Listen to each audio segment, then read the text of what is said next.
Good evening. Welcome to a regularly scheduled meeting of Waterville City Council. Anybody who needs an agenda, they are envelope on the door at the back. And before we get started, I will ask Ms. Stubber to please lead us in the pledge.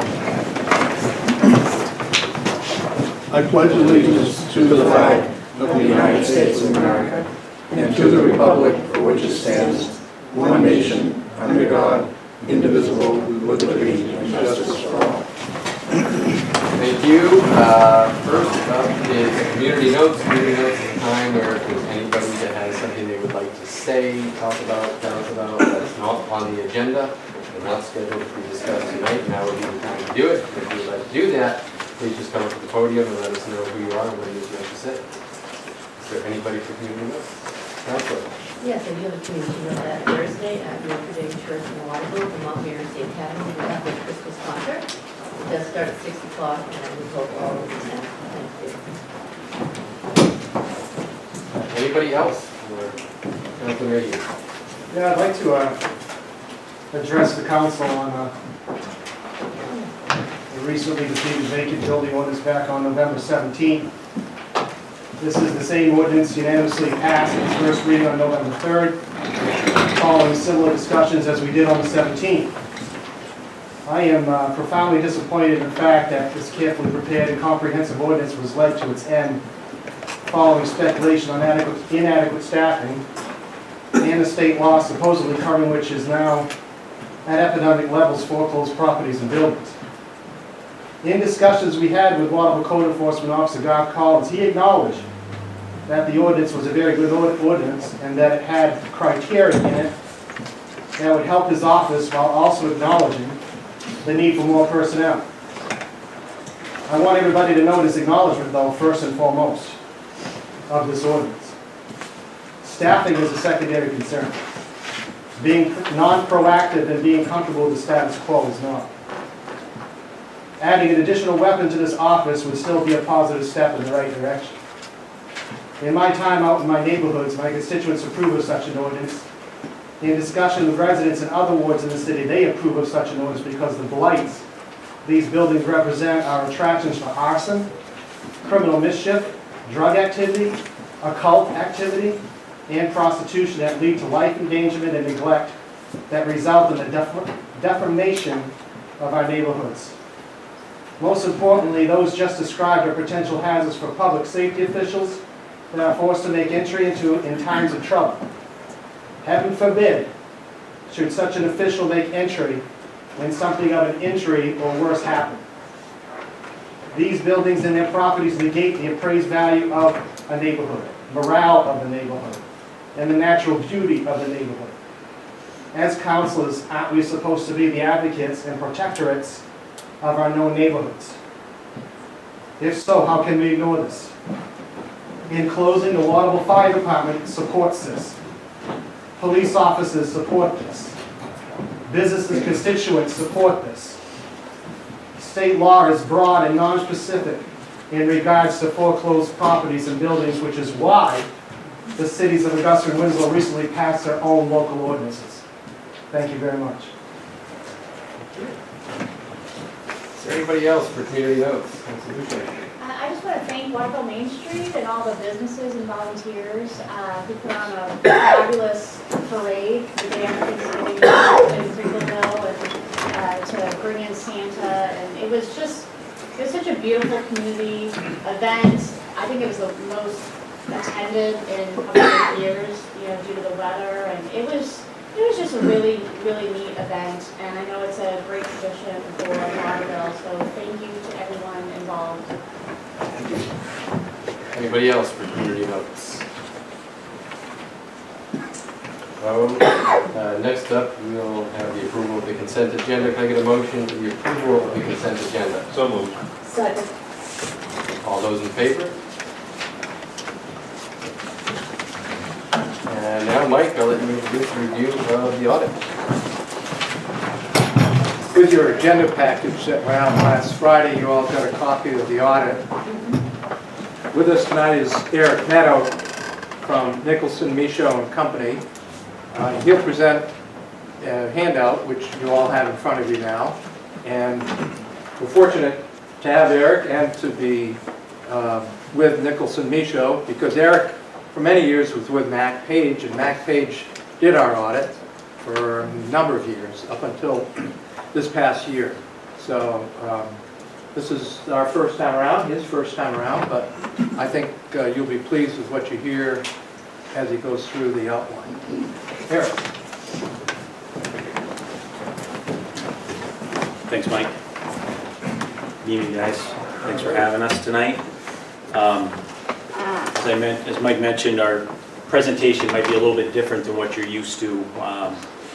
We're going to do more of an overview, look at more of a trend analysis of the city over the past 5 years, and talk about some key areas in the financial statements as well. Just want to leave a little bit of time at the end for any questions, but if anybody has anything they want to discuss or anything in particular as we move forward, just feel free. On page 2, on your second slide, independent auditor's report just discusses the responsibility of the financial statements. The financial statements are the responsibility of management. Our responsibility as your auditor is to express an opinion on those financial statements based on our audit. Next slide. Standards of conduct. We conduct our audit in accordance with auditing standards generally accepted in the United States. Those provide reasonable assurance that the financial statements are free of material misstatement. We did issue an unmodified opinion on the fiscal year 15 financial statements for the city. That is a clean opinion, the best opinion you can receive.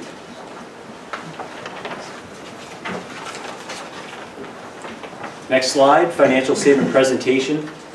The city's financial statements are organized basically in 2 ways. You have government-wide financial statements, which represents full accrual. We reflect capital assets, long-term debt, other accrued expenses, and accrued revenues.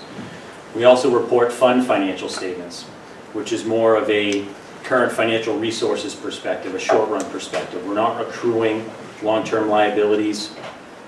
We are expensing debt service payments on the fund financials, and that's where our presentation is going to focus most of our time. It's on the fund financial statement presentation. It's more of a budgetary focus. Okay.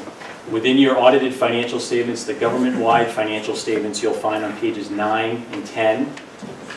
Your fund financials are on pages 11 and 12. We also issue a reconciliation within your audited statements on page 13, reconciling your fund statements to your government-wide. Okay, it provides a little bit of a bridge from one to the other.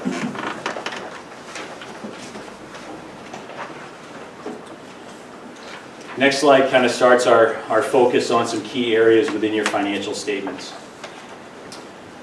This slide shows the last 5 years, your taxes receivable and liens balance, your general fund.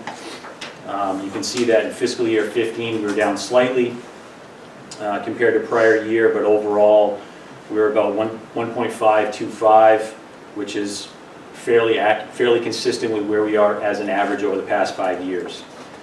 That 1.5 million is comprised of 2 balances. It's your taxes receivable, which is about 1.2. You also have tax liens of 320. Eric, is that as of the end of the fiscal year, or do you use a little later date on taxes receivable? It's as of June 30th. It's as of of the end June of the 30th. fiscal year. Yeah. This next slide, slide 6. Taxes receivable and liens as a percentage of property tax revenue. For the past 5 years, you can see there was a slight drop from fiscal year 11 to 12, but overall we've stayed fairly consistent. It's about 9% or so of your property tax revenue line. And what this indicates is that there's been a consistent collection, annual cash collections of real estate and personal property taxes over the past 5 years. I also want to note that your tax lien balance has remained fairly consistent over the past 3 years, about $325,000, and there have been no significant fluctuations in your property tax abatements over the past 5 years.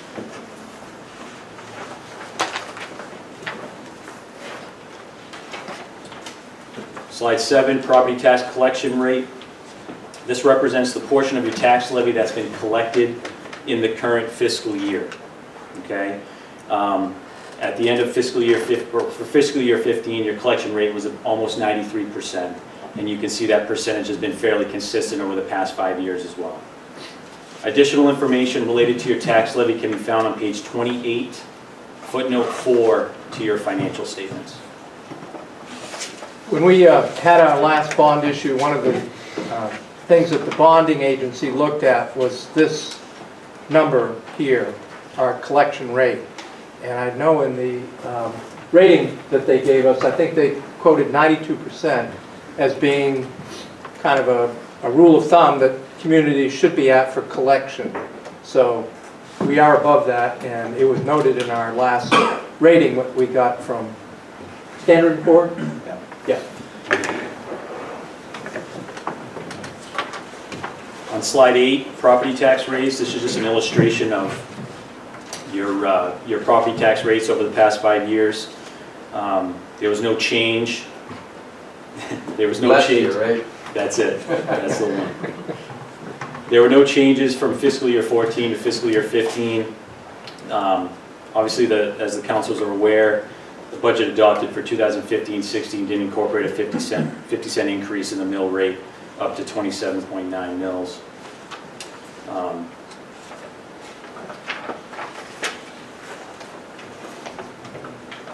On slide 9, accrued wages and compensated absences, general fund. Approximately 1.5 million at the end of June, at the end of fiscal year 15. Accrued wages represents, those wages that payroll earned as of June 30. At the end of the fiscal year, that's not going to be paid out until the following fiscal year. The largest portion of that liability is related to the accrual for teachers' summer salaries, which was about 1.2 million at the end of 2015. Any idea what, obviously there's a huge spike in the accrued wages. Were there vacations factored in there that may not have been? From if you look at between 13 and 14 and 14 and 15, there's definitely Nick, that's a good question. I can't really comment per se on that. I can get back to you on that with some information. Does it include school personnel? Yes. It does. Yeah, so there might have been a change in contract, there might have been a change in cutoff. There might have been a change in the fluctuation of accrued vacation, because accrued vacation and compensated absences is included in this balance. I don't have that information handy in front of me, but.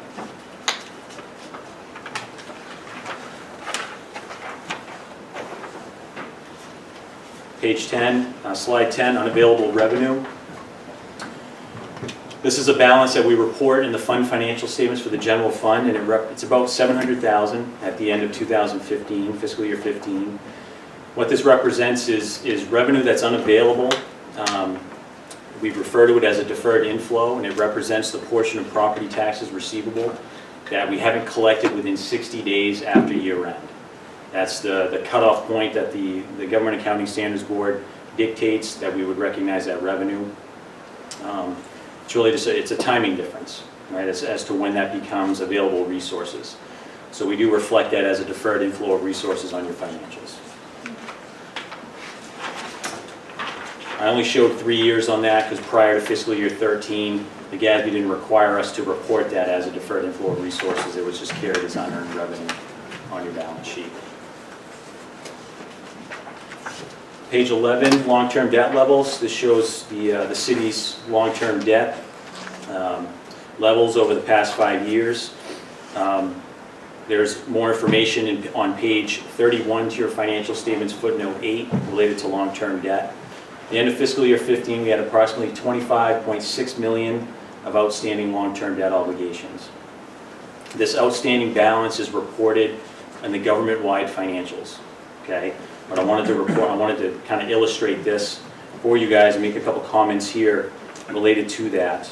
We are well, go ahead, Brad. Eric, does that include schools as well? Yeah. It does. Thank you.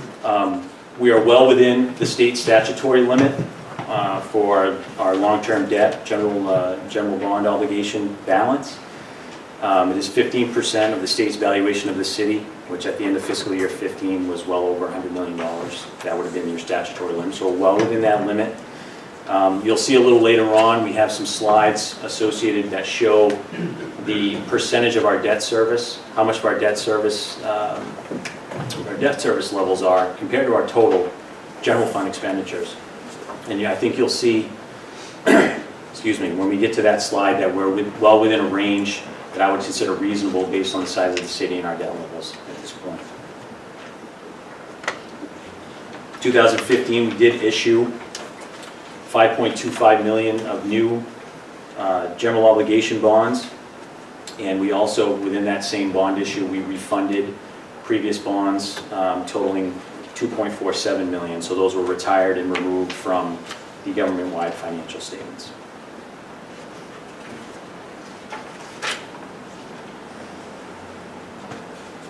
Slide 12, fund balance, general fund. This slide shows over the past 5 years the combined fund balance for the school and the city. At the end of fiscal year 15, that balance was approximately $5.9 million. I'll refer to you to page 11 in your audited financial statements for more information related to your fund balance categories. There was a decrease of $964,000 in the total general fund balance in fiscal year 15, and we'll discuss that as we get to a later slide.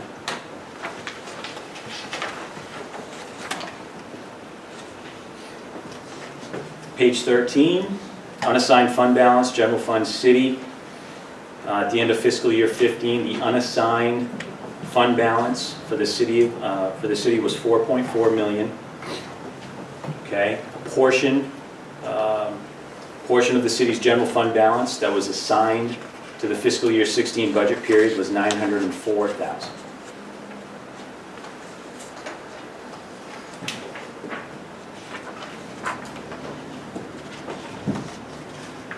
This next slide shows the general fund balance of the school. At the end of fiscal year 15, the total fund balance, ending fund balance for the school was $502,000. Okay, in the financial statements, in the general fund financial statements, we have split out the portion of the school's fund balance that has been assigned to the fiscal year 16 budget as well. That's something that wasn't done in prior years, but that is now being done in the financial statements.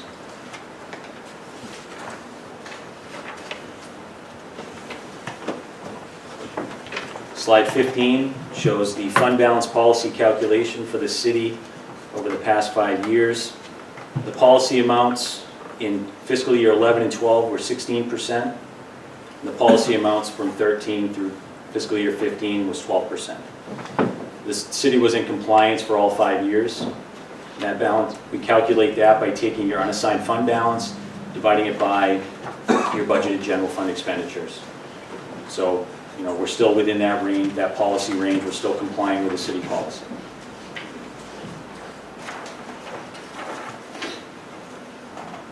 Slide 16, fund balance utilization.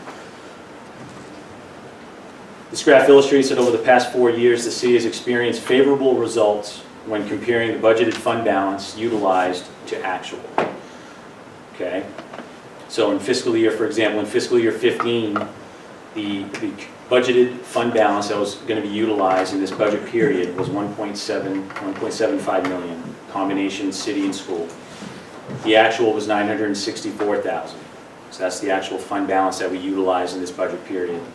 So therefore, the city and school combined had a positive budget to actual variance of $784,000 for fiscal year 15. So you can see that's fairly consistent with 14. There was a fairly large gap in fiscal year 13 and a similar sized gap in fiscal year 12.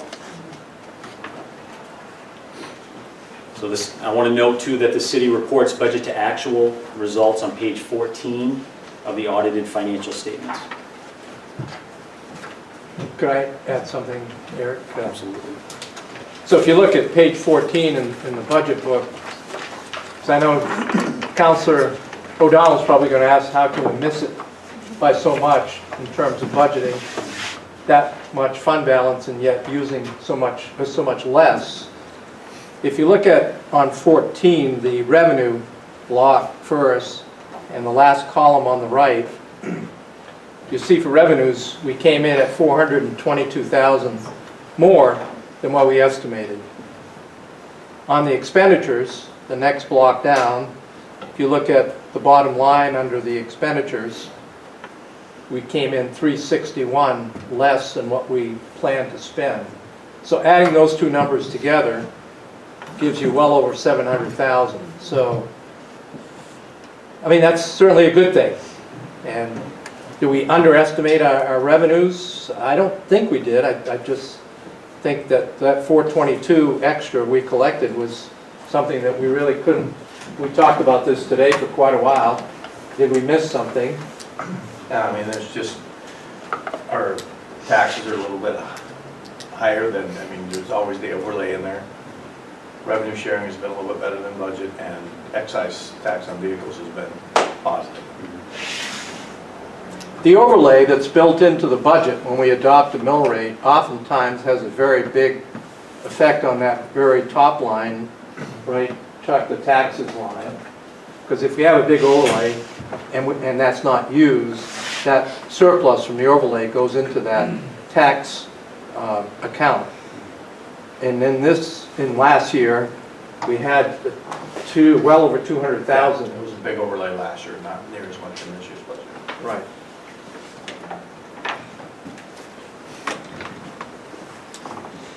So we thought we'd beat you to the punch, John, before you asked. All right. Yes, just a couple more slides. Slide 17, general fund revenues, fiscal year 15. It's just a little pie graph that shows the percentage of each category of revenue and what percentage it makes up of your total revenue. And just kind of piggyback off what Mike was just mentioning, taxes, intergovernmental revenue, tuition and charges for services represent about 98% of the total general fund revenue. Combined, those four categories of income had positive budget to actual results. The only one of those categories that didn't was charges for services within the city, which was under budget by about 26,000, which is comparable to the prior year negative variance of about 10. Then on slide 18, similar type presentation, just on the expenditures. Okay. Please note that we have a category called protection, and what I'm doing there is I'm just adding fire, police, and the communication center together, just to kind of shorten up the graph a little bit.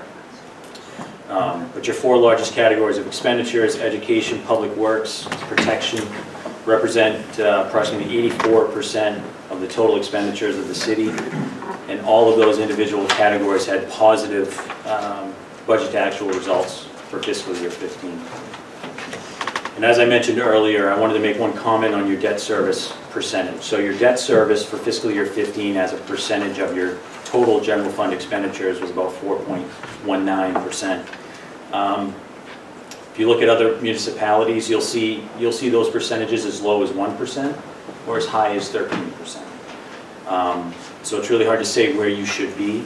As we talked about earlier, where we are as far as compared to our statutory level, debt level, and where our percentage is here, I think the city's in a good position from a debt service perspective.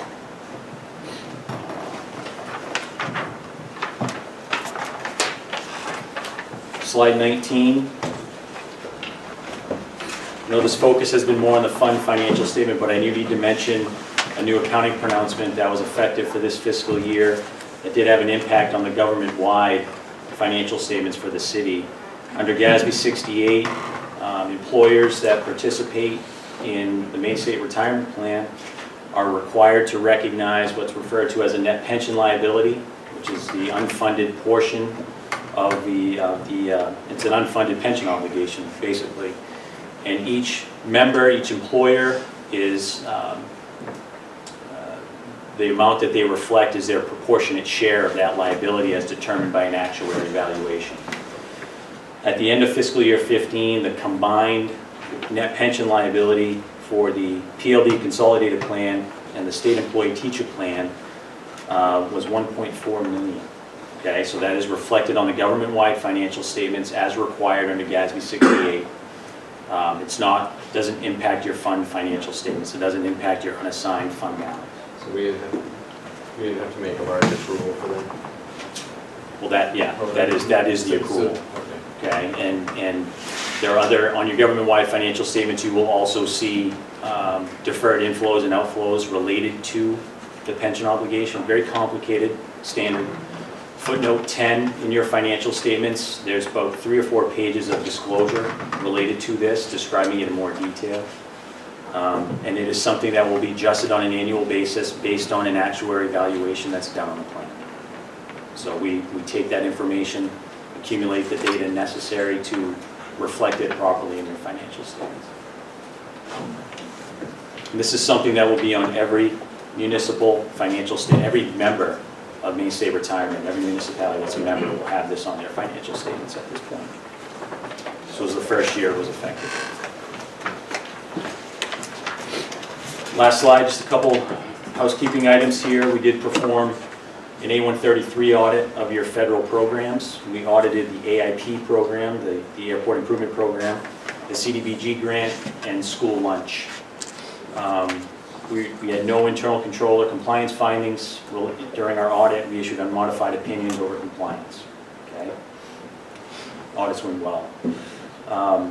Other required communications for the council, we had no difficulties in dealing with the city or school management performing the audit. There were no disagreements during the audit engagement related to financial reporting, accounting standards, or auditing matters. Management and staff of the city and school did a great job. They were prepared, they're experienced, they're knowledgeable. They gave us good information. The books and records are in good order. Makes our jobs a lot easier. So I want to thank Chuck and Mike and for that, and definitely Paul at the school as well. I know she's not here tonight, but that's all I really have for you guys. Everybody have any questions or concerns? Puts us in a good place. What's that? It puts us in a good place. It does. Eric, I was just going to ask if we could go right back to page 14 just one last time, because... In the financial. Yep, in the financial audit. Because as we start to prepare our budget for next year, it's the last 3 columns that we pay the most attention to. What we had for a final budget, what our actual performance was, and what was the variance. And I just wanted to ask Chuck, with 2 departments, looks like we overspent, the administration department and city clerk department, and Chuck just wanted to comment on those 2, because we take very seriously the requirement that we stay within budget for every single department, and we did. There are some things that happened that were unforeseen, so Chuck, I'll let you. Yeah, for administration, it's actually a combination of several different departments, and human resources is one part of that. So the reason we're over budget there is we were moving into a new health insurance plan. We didn't know exactly how to spread out the savings we were going to have. So we ended up basically under budgeting in HR to budget all the departments at the levels that we thought they would be. And so they ended up having an expense because they have an employee in there. So it was just basically trying to move into the new plan and unknown as to who would be on what plan and all that. So going forward, and this year, we don't have that problem because we had the plan in place, but it was all related to the new plan that we went with. And then on the city clerks, it's a very small amount, and that was basically wages. We had a temp person come in who was a little bit more expensive than a normal employee would have been. She ended up being very good. We ended up hiring her, so we had to pay a little bit of a premium to buy out that contract. And then we had an employee that was out for a little while, so we had to have coverage while she was out. So that's a very, very small amount on that one too. So, and then the other one that Mike did mention is the transfers out at the bottom, but that's all TIF related. The good news on that is the revenue was up above. We were over budget because we got any more TIF revenue, but then we got to show that TIF revenue going out to the different TIFs as an expense as well. So those are the only 3 that show that all the way today.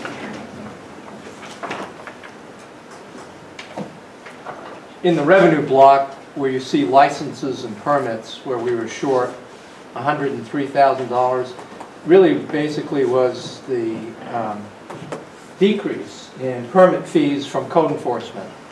We had a very down year in the year ending June 30, 2015, compared to prior years. So we had budgeted like 185,000, only came up with 82. So that left that shortfall in that category.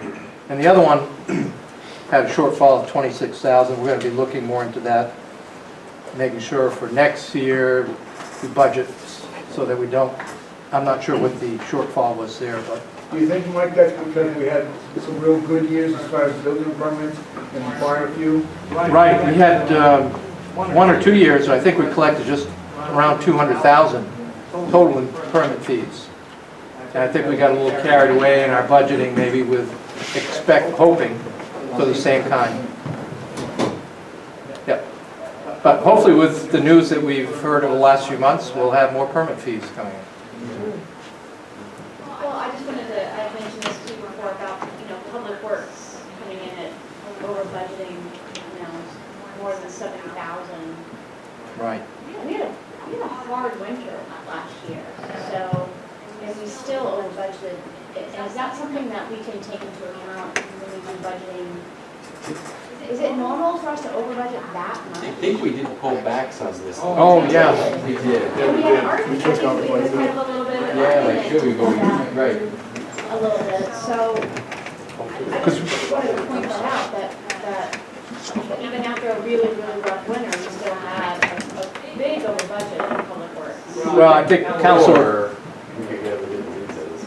Councilor O'Donnell could tell you too that in prior years, we've had 200,000 or more over, I mean, excess. If you go back to 2013, where it showed we used like only 500,000 in fund balance versus the 1.5, we had $284,000 better than budget for Public Works. So In Public Works alone. we've tried to tighten things up there, but it's also kind of unknown. Overtime, sand, salt. Right. I mean, I understand why you would over budget. I just think, 70,000, that, Yeah, that's a code enforcement officer, part-time police officer, I mean, a lot of things that we ended up cutting. The problem is if you budget too tight, you only allocate so much money, you can only spend as much as you budgeted. So if you run out of money, then you got to go back and ask council for more money. So you don't want to get in a situation where you're under budgeting and we call you guys on May 15th and say right away, we got to shut the city down. Why should?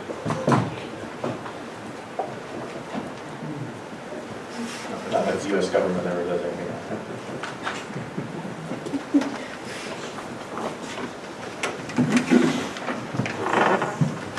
Thank you very much. Thanks, guys. thank you. Thank you, Eric. I forgot to introduce Patrick Micho, who's here with Eric. And Patrick is a part of the firm. Can I just say something real quick? Is that okay? Sure. 10 seconds. We really appreciate the opportunity to be able to serve the city this way. It's nice to be able to, it's great that you were able to hire a firm, local, to take care of the audit this year, so we really appreciate it.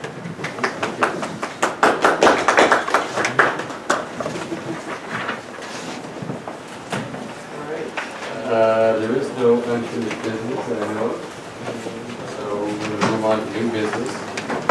First up will be resolution 1492015. A resolution providing for appropriation from South End Capital Improvement Account. Be it resolved by the City Council of the City of Waterville, acting as municipal officers as follows, that funding from the South End Capital Improvement Account, Resolution 88, 2011, in the amount of $1,500, be appropriated to support a recreational trail program grant for comprehensive design and construction of a trail from Summer Street to the cemetery along Water Street, Yonge City land at the confluence of Messalonsky Stream and the Kennebec River, as further explained on the attached memo. Move to adopt. Any discussion on this? All those in favor? All in favor? I know Jackie and someone is here. If it's okay. It is okay, that's why I said, is there anybody that would like to assist this? Really indicated for this meeting? Absolutely. That was a public indication.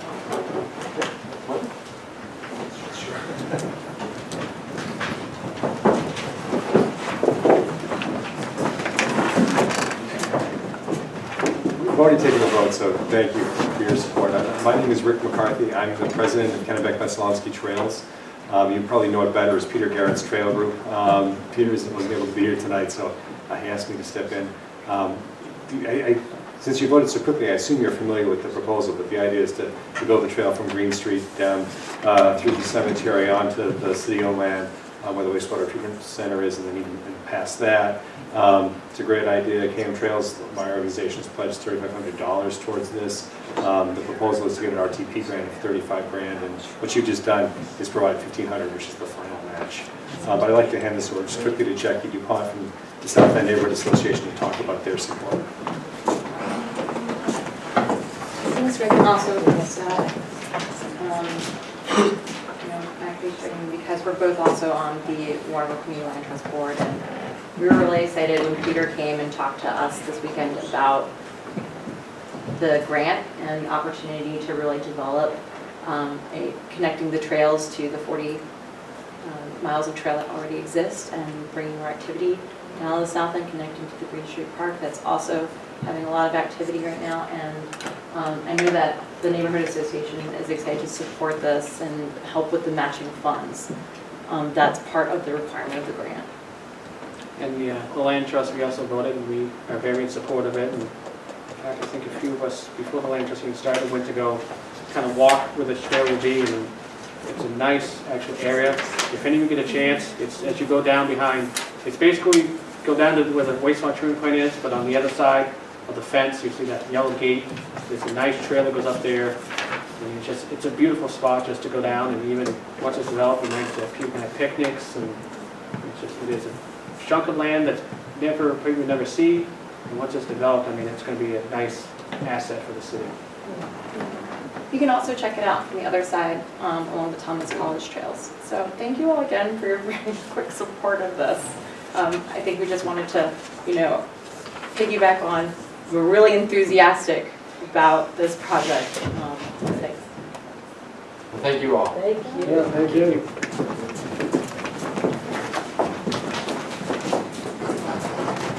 And next is resolution 1502015. Move to read by title only. Second. All those in favor? A resolution providing for referral to the planning board. Move to adopt. Second. Any discussion? All those in favor?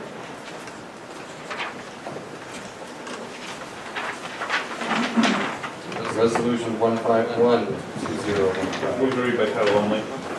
Second. All those in favor? A resolution providing for issuance of a special amusement license to NTL Incorporated doing business as Shade Parade. Move to adopt. Second. Any discussion? All those in favor?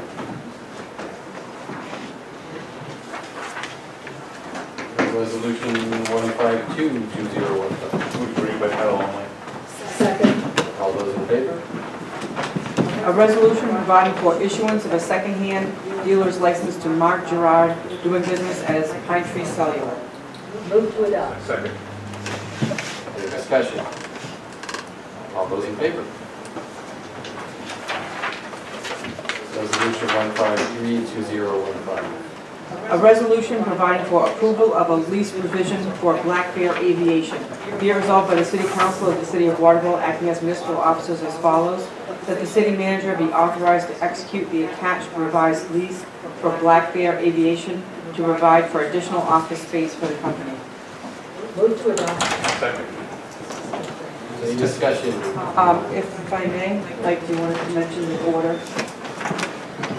Yes, Bill Lee informed us really should be in order because the charter says that any lease that's 10 years or more has to be in order, not a resolution. It's a 5-year lease, but in the lease, it has a 5-year extension. And I see Kevin Dolphin is here from Black Bear. So Bill felt that with the 5-year and 5-year extension, it's really a 10-year thing. So if you adopt it first as an order, and we can keep our attorney happy. So we can make an amendment to change it to an order? So moved. To make an amendment to change to an order. Second. All those in favor? And then move it as amended. Mike, of course, Randy's not here, but how do you feel about the long-term lease with Blackberry? I mean, is the reports well? Are they doing well? Are they making some money? Are they? Yep, I mean, Kevin can speak to that also, but we're very happy with the relations we've had with Kevin.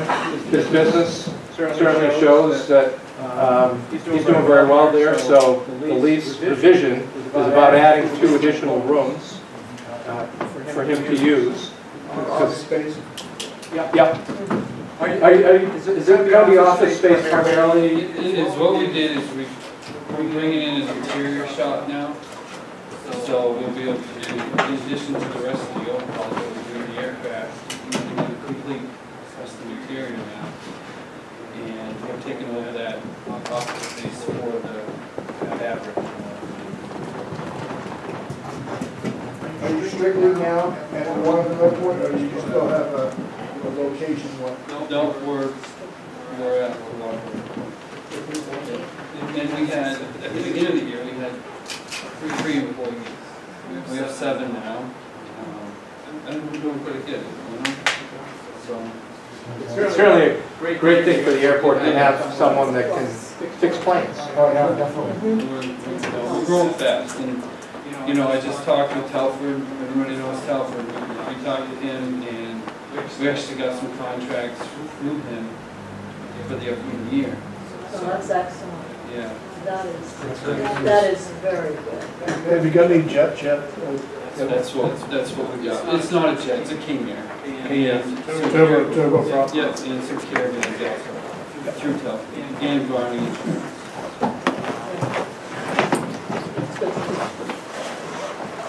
So I have to move it as Move you were. as amended, yeah. Move as amended. Second. All those in favor? Kevin, the second vote to approve the lease in final form will happen at the next council meeting, January 5th. So I think we're all set. If you want to be here, that's fine, you're welcome. Otherwise, we'll take care of it. Mike? Yeah, we did. Okay. I don't have anything formal for the manager's report. Obviously, it's a little bit of a sad day for me to be handing this out to our 2 departing counselors. Amanda made sure that I wouldn't mix it up by You should not eat ginger. You did a good job. She was worried that I might mix it up, but I have to say, as manager, I'm very grateful for Fred's long service, very long service. He was here when I came on board. He's been extremely supportive and especially helpful for any building project the city has had in the 11 years I've been here, and he was involved, of course, before that. So it's going to be hard to fill those shoes. Thanks, Mike.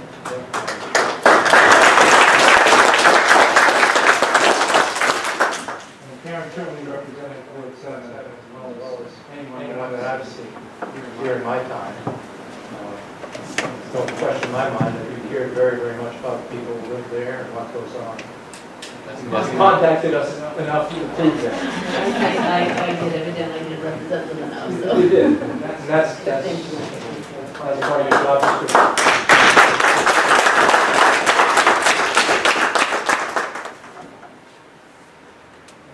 You can try it on. Oh, okay. And if they don't, we'll get you a tip for either one of them. We'll get you another. Thank you for your long service. It's not an easy job, having been here only 1 year. That's kind of the new kid on the block. What we would expect for people that stick around as long as you have. So thank you very much, and I'm sure we haven't heard the last provided one of you is they have passion for the city of Waterville goes away. So thank you.